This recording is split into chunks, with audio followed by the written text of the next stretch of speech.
आइए चलते हैं कुछ क्वेश्चन आंसर की तरफ। जो अभी तक हमने सीखा उस पर हम कुछ क्वेश्चन आंसर डिस्कस करेंगे। तो हमारा फर्स्ट क्वेश्चन है कि what are called sites, sites किसे कहते हैं, and what were factory sites. Okay, what are called sites and what were factory sites. ठीक है, साइट्स किसे कहते हैं और फैक्ट्री साइट्स क्या थे।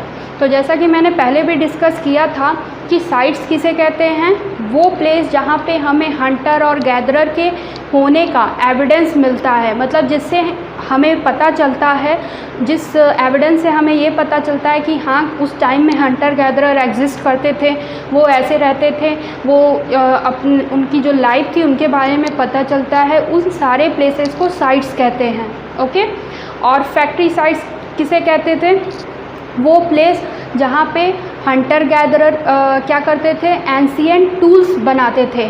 ठीक है, वो प्लेस जहाँ पर एंशिएंट टूल्स बनाए जाते थे हंटर गैदरर्स के थ्रू या अर्ली मैन्स के थ्रू, तो उन्हें हम फैक्ट्री साइट्स का नाम देते हैं या उन्हें हम फैक्ट्री साइट्स कहते हैं।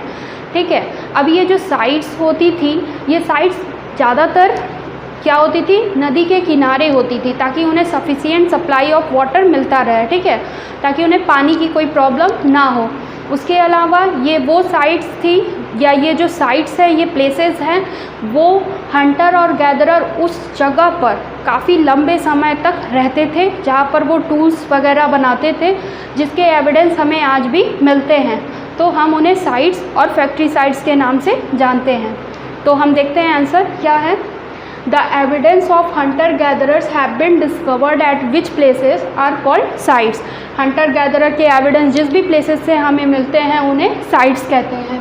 These evidence are in the form of stone tools, some finished and some unfinished. ठीक है, ये वो एविडेंस थे जो कि स्टोन टूल्स के फॉर्म में होते हैं। कुछ स्टोन टूल्स फिनिश्ड होते हैं और कुछ अनफिनिश्ड भी मिले हैं, मतलब कि उनका काम पूरा नहीं हुआ है। ठीक, those places where ancient tools were made have been named factory sites. वो साइट्स जहाँ पर एंशिएंट टूल्स बनाए जाते थे अर्ली ह्यूमंस के थ्रू, उन्हें फैक्ट्री साइट्स कहते थे।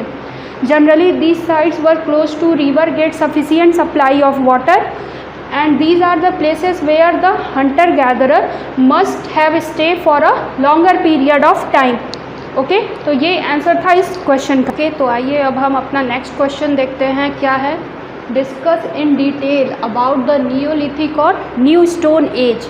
नियोलिथिक पीरियड या न्यू स्टोन एज को डिस्कस करना है डिटेल में। ठीक है, तो मैंने पहले भी इंफॉर्मेशन दे रखा है नियोलिथिक पीरियड का, हम उसी को देखेंगे डिटेल में। नियोलिथिक पीरियड, नियोलिथिक जो वर्ड है वो 2 ग्रीक वर्ड से बन के आता है। First is neo, it means new, and lithos means stone, तो बन के आया न्यू स्टोन एज। ओके, ये एक्सटेंड करता है 8000 टू 4000 BC। ये कब से कब तक एक्सटेंड करता है, मतलब कब से कब तक के पीरियड को नियोलिथिक पीरियड कहते हैं, 8000 BC टू 4000 BC। ठीक है, इस पीरियड की सबसे ख़ास बात ये थी कि इस पीरियड में जो भी टूल्स थे वो पॉलिश्ड थे। ठीक है, पॉलिश्ड थे, वेल शेप थे और वेल शार्प्ड भी थे। ओके, इसके अलावा यहाँ पे लोगों ने इस पीरियड में फार्मिंग करना शुरू किया। ठीक है, अभी तक सिर्फ एनिमल हस्बेंड्री की तरफ लोग ध्यान दे रहे थे, लेकिन अब इस पीरियड में लोग फार्मिंग की तरफ भी बढ़ते हैं, फार्मिंग करते हैं। ठीक, और फिर फार्मिंग की वजह से उन्हें सेटल डाउन होना पड़ता है उस जगह पे, ताकि वो अपने क्रॉप्स का देखभाल कर सके। ठीक है, उनका ख्याल रख सके। तो कुछ स्टेप्स मैंने लिखे हैं, डिस्कस किया, देखते हैं। The word Neolithic comes the Greek word neo meaning new and lithos meaning stone. ठीक है, नियोलिथिक वर्ड 2 ग्रीक वर्ड से बन के आया है। First is neo, it means new, and lithos means stone. This period extends from 8000 BC to 4000 BC.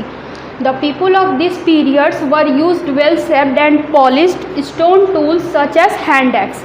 ठीक है, इस पीरियड के जो लोग थे वो वेल शेप्ड और पॉलिश्ड स्टोन टूल यूज़ करते थे, मतलब उन्होंने स्टोन टूल्स को पॉलिश करना सीखा था। इसमें सबसे ज़्यादा जो यूज़ होता है इस टाइम पे, जो टूल्स यूज होता है वो है हैंड एक्स। हैंड एक्स क्यों? क्योंकि लोगों को खेती करनी होती थी, तो खेती अब उस टाइम पे तो इससे पहले वो पूरी तरह तो जंगल पर डिपेंड थे, ठीक है, लेकिन अब खेती करने के लिए उन्हें ज़मीन चाहिए होती थी, तो वो इस हैंड एक्स का यूज़ करते थे पेड़ों को कट करने के लिए, ताकि वो पेड़ों को कट करके वहाँ पे फार्मिंग कर सके, ठीक है। तो हैंड एक्स का जनरली बहुत कॉमन यूज़ वहाँ होता था। Domestication of animals, farming and invention of pottery were important feature of this period। इस पीरियड के सबसे important feature कौन कौन से थे? एनिमल्स का डोमेस्टिकेशन करना, फार्मिंग करना, क्योंकि अर्ली स्टेज में भी वो एनिमल का डोमेस्टिकेशन ही कर रहे थे, बट जैसे जैसे टाइम पीरियड बीतता, ठीक है, टाइम स्पेंड हुआ ओवर, तो फिर वो फार्मिंग करने लगे, और जब सेटल हो गए तो फिर पॉटरी का इन्वेंशन हुआ, क्योंकि सारे लोग तो फार्मिंग नहीं कर सकते थे ना, तो इसलिए उन्होंने पॉटरी को इन्वेंट किया। तो ये इंपॉर्टेंट फीचर्स थे इस पीरियड के। The humans began to settle down to take care of their crops. Humans ने क्या किया, धीरे धीरे वो सेटल डाउन होना स्टार्ट किए, एक जगह पे बसना स्टार्ट किए, ताकि वो अपने क्रॉप्स का ख्याल रख सके। तो वो एक जगह पे लंबे समय तक रहना स्टार्ट किए। ओके, तो हम अपना नेक्स्ट क्वेश्चन डिस्कस करते हैं, जो कि है how many types of ages are there, और उनके बारे में थोड़ा जानेंगे, ठीक है, डिस्कस करेंगे उसके बारे में। तो हमने देखा कि हमने एजेस पढ़े थे, जो कि टोटल 4 थे। देयर आर 4 एजेस, ठीक है, यहाँ पे 4 एजेस थे। कौन कौन से? सबसे first Palaeolithic, second is Mesolithic, third is Neolithic and fourth is Chalcolithic. Okay, तो उनके बारे में थोड़ी डिटेल स्टडी करेंगे। तो देखते हैं, पैलियोलिथिक एज जो है वो एक्सटेंड करता है 5 लाख BC से लेकर के 10,000 BC तक, ठीक है। 5 लाख BC से लेके 10,000 BC तक जो पीरियड था वो पैलियोलिथिक पीरियड था। The humans of this age were hunters and gatherer.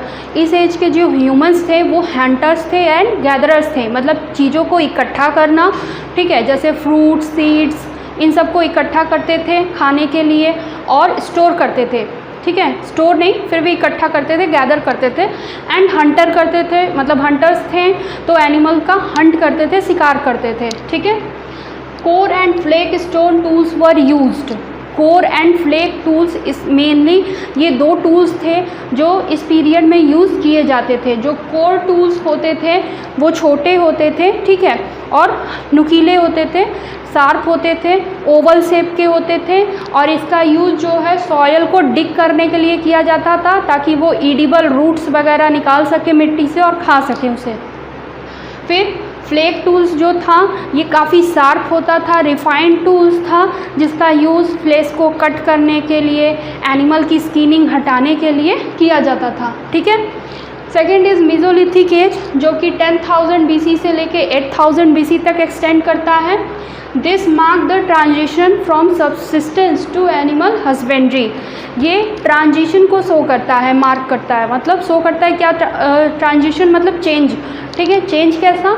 Subsistence से एनिमल हस्बेंड्री की तरफ। मतलब अभी तक जो पैलियोलिथिक में हमने पढ़ा वो हंटर एंड गैदरर थे, लेकिन अब इस एज में क्या हुआ कि वो एनिमल हस्बेंड्री, मतलब अब वो जानवरों का शिकार करने के साथ साथ, उन्हें हंट करने के साथ साथ अब वो उसको पाल रहे हैं, ठीक है, डोमेस्टिकेट कर रहे हैं। फर्स्ट डोमेस्टिकेशन एनिमल कौन सा था जिसे हमने डोमेस्टिकेट किया था? वो था वाइल्ड डॉग। ओके, इस पीरियड में सबसे ज़्यादा माइक्रोलिथ टूल्स यूज़ किए जाते थे, ठीक है। इस पीरियड में सबसे ज़्यादा माइक्रोलिथ टूल्स यूज़ किए जाते थे। माइक्रोलिथ टूल्स जो होते थे वो स्मॉलर, शार्पर और रिफाइंड टूल्स होते थे, जैसे कि एरो हेड हो गया, स्पेयर हेड हो गया, मतलब तीर धनुष वाला तीर और भाला, ठीक है।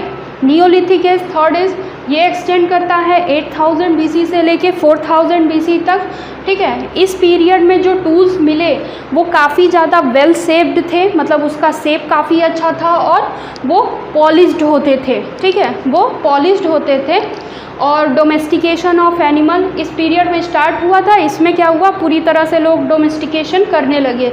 डोमेस्टिकेशन के साथ साथ फार्मिंग करने लगे, ठीक है, फार्मिंग एंड पॉटरी, ठीक है, फार्मिंग एंड पॉटरी, ठीक। पॉटरी का ये यूज़ होता था, ये इम्पॉर्टेंट फीचर है इस एज का, ठीक। इसमें हैंड एक्स कॉमन था, क्योंकि फार्मिंग होती थी ना, तो अब तक तो ये पूरी तरह जंगल पे डिपेंड थे, तो पेड़ों को काटने के लिए हैंड एक्स का यूज़ करना होता था। पेड़ क्यों काटना था? फार्मिंग के लिए, ठीक है। Fourth is Chalcolithic age. Chalcolithic age 4000 BC से लेके 2000 BC तक एक्सटेंड करता है, और इस टाइम के जो पीपल होते हैं वो स्टोन एंड कॉपर इस पीरियड में यूज़ करते हैं, ठीक है। मेटल यूज़ करते हैं, मेटल में स्पेशली कॉपर यूज़ किया जाता है, इसलिए इसे कॉपर स्टोन एज भी कहा जाता है इस एज को। ये इन्होंने इन्वेंट किया प्लव, व्हील कार्ट और सेल्ड बोट। उसके अलावा इन्होंने ये डिस्कवर किया कि हम कैसे मेटल्स को मिक्स करके जो टूल्स हम बना रहे हैं या वेपन्स, उसे और भी ज़्यादा स्ट्रॉन्गर बनाया जा सकता है। ओके, तो आइए जानते हैं हमारे नेक्स्ट क्वेश्चन, जो कि पूछा है कि लिस्ट 3 वे, मतलब 3 तरीके बताइए जिससे हंटर एंड गैदरर का जो लाइफ था वो फार्मर एंड हर्डर के लाइफ से डिफरेंट था, अलग था, ठीक है। तो हम यहाँ 3 वे डिस्कस करेंगे जिससे हम ये बताएंगे कि किस तरह से हंटर एंड गैदरर की लाइफ जो है वो फार्मर एंड हर्डर से डिफरेंट थी, अलग थी। So let's see the 3 way in which the life of farmer and herders are different from that of hunters and gatherers. Okay, this first is hunters gatherer kept traveling from place to place.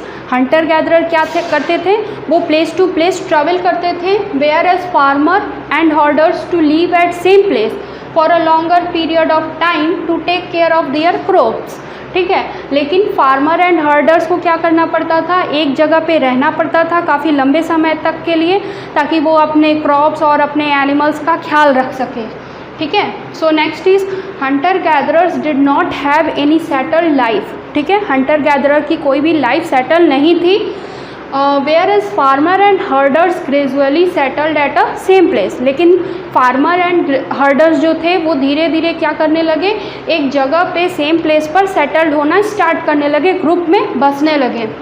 Hunters gatherer dependent on meat of wild animal and forest, whereas farmer and herders use plant grown crops and domesticated to the animals. hunter gatherer depend थे wild animal के meet पर, ठीक है, और forest पर, forest से उन्हें जो भी वो गैदर कर सके, इकट्ठा कर सके, फ्रूट, सीड्स, नट्स, तो उसके लिए। एंड वेयरएस वहीं पे फार्मर और हर्डर जो थे वो प्लांट का यूज़ करते थे, ग्रोन क्रॉप्स, फसल उगाते थे, and domesticated to the animals, जानवरों को डोमेस्टिकेट करते थे।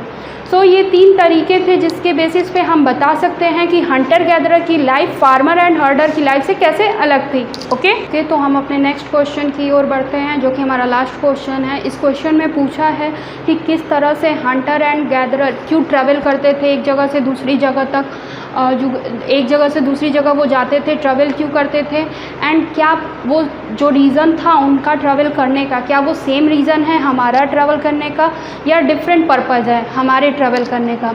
तो हम इस क्वेश्चन में ये देखेंगे। तो पहली बात तो देखें कि हंटर एंड गैदरर जो थे वो ट्रैवल क्यों करते थे, ठीक है।